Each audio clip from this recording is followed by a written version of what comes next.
Hello everybody, John Henderson Pierre back. Haircut, clean. Hey, looking at Bass Ale.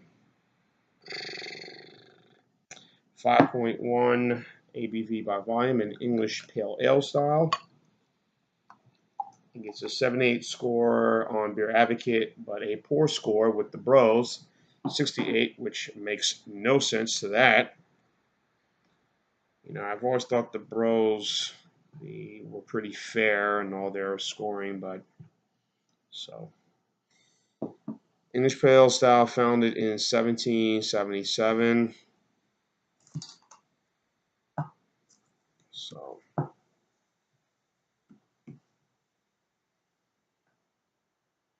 take a whiff of this beer. If you look at the beer here, look at the color, English Pale Ale style color, right? You can see. We'll do this video outside, but I'm watching this soccer match right now. Portugal and Austria, Euro 2016. And I got the golf on the other channel too, so I haven't really got much going. Nice copper color to this brew. It looks very little lacing, as you can see. Let's take a whiff.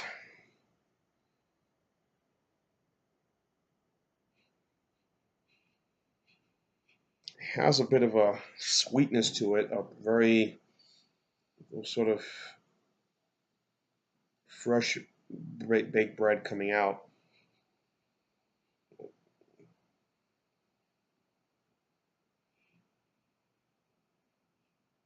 Maybe a little honey is in the scent in this. It has a scent of like there's honey in this, in a very nice burnt sugar scent to this beer.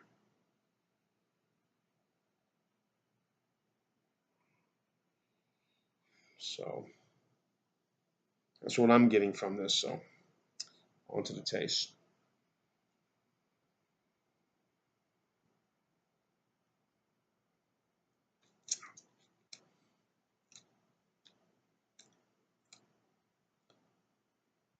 It has, like I said, it has that taste of honey. I mean, it doesn't have the taste of honey. It has that scent of honey or burnt sugar, so like a syrupy sort of thing, but it doesn't have it. It's a nice little bite in the end.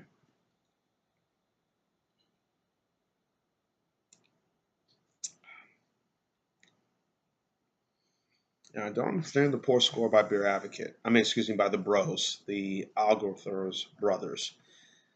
If I'm pronouncing my pronunciation was incorrect with them, please forgive me. But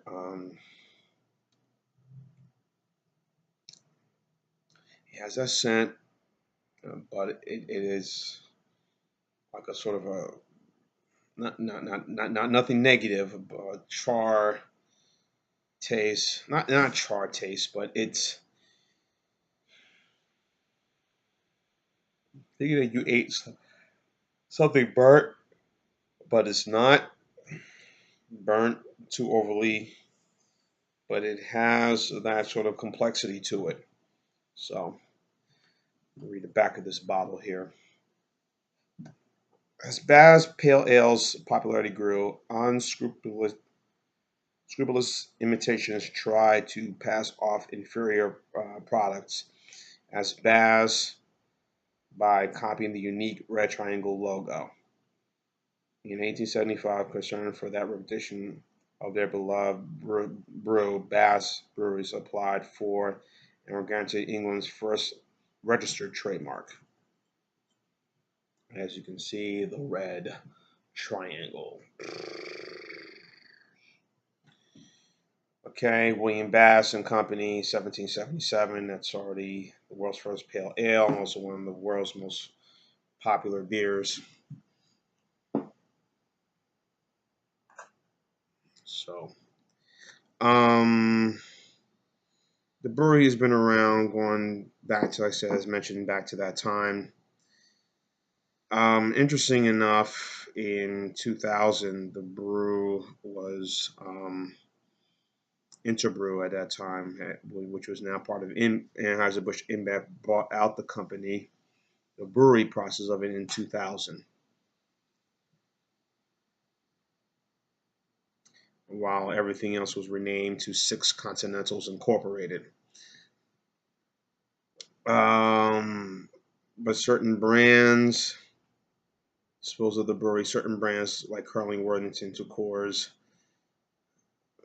to retain the rights to Bass Pale Ale in 2010. And AB-InBev, Anheuser-Busch InBev, was attempting to sell the rights to Bass brand in the UK for about 10 to 15 million dollars, pounds, as they say back then.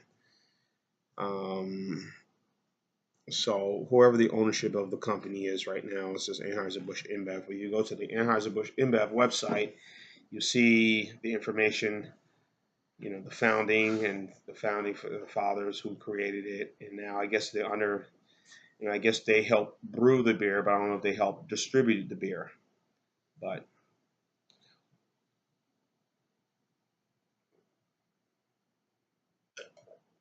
I mean, this is nice. And last I had this was it came of drinking age in 1997. 21 is 21. But the last I had this beer was 1999, I believe. It might have been, but it was 1999. I had this. I was at TGI Fridays. Woohoo! Friday. Let's go to Fridays. Friday. Every day should be Fridays. But anyhow, they had this on draft, and I thought it was quite good at the time when I sampled this. Um, so I'm sure, like a lot of things, is probably better on draft. They say Budweiser is better on draft than it is in cans or bottles. Maybe, who knows? But um, pairings. I'm trying to think of pairings with this. A lot. I've always said, before I get to the pairings, I've always said these Euro lagers or these Euro beers are, even if now it's being brewed in the States, tend to have a better complexity, a better flavor, a better texture, a better substance, in my opinion.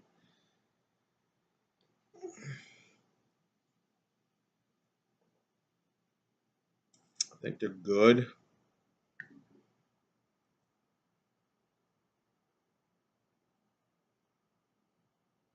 Not great. I think they're. I mean, I think they're really, really good in doing that compared to most American brews. You know, but they just seem to do it the right way, and that's a good thing.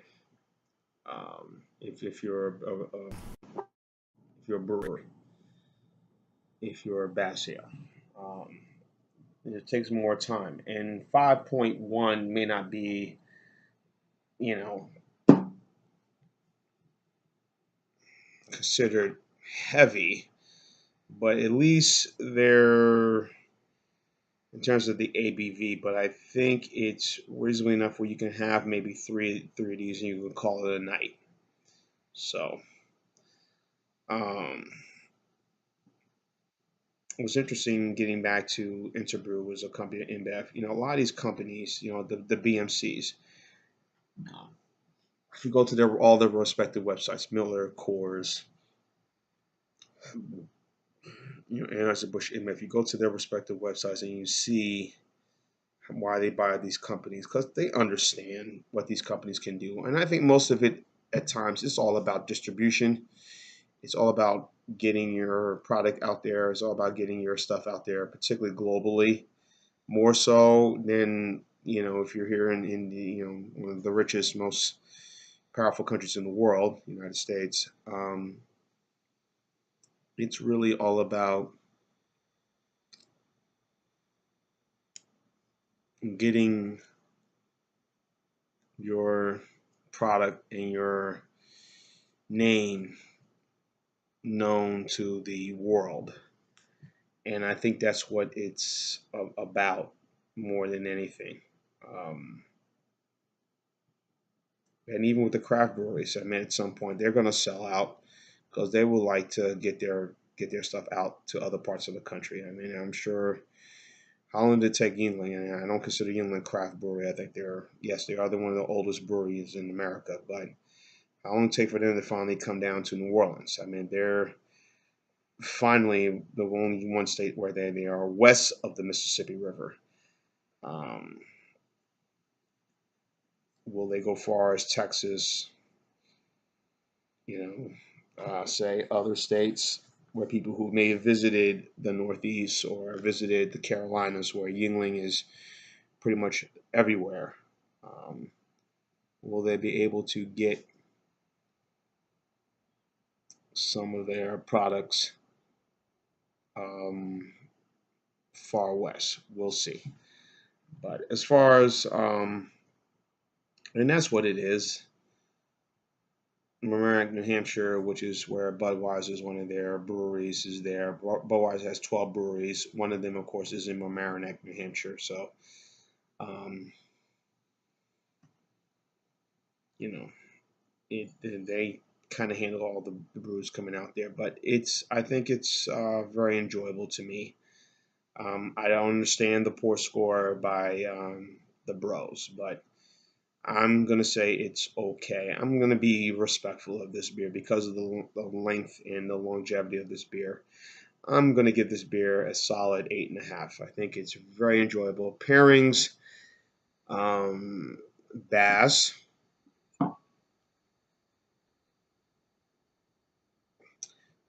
sea bass, or maybe a nice, mussels, oysters, clams, anything like that would be good. Um, some very pepper jack cheese, Monterey cheese, goat cheese. Might be a little too strong for that, but cheddar, blue, Monterey Jack would probably be good with this beer, just to snack on with crackers, you know. So um, that's what I would kind of recommend sampling this with, you know. So, but that's me. Anyway, yeah, I say 8.5 for this. I won't go low. Yeah, because of the history and the longevity of this beer, 8.5 would be about fair. So, if you agree with my feelings and assertions of this, you feel Bass Ale deserves an 8.5 score or doesn't, or what the bros say was accurate, or you know, I'm a buffoon. I don't know what I'm talking about. Leave your comments and statements on the bottom. So, 8.5 for Bass Ale for me. Very enjoyable, very exceptional beer. I feel so. John and Pierre of the Beer Ramble, telling you to keep watching, and as always, cheers.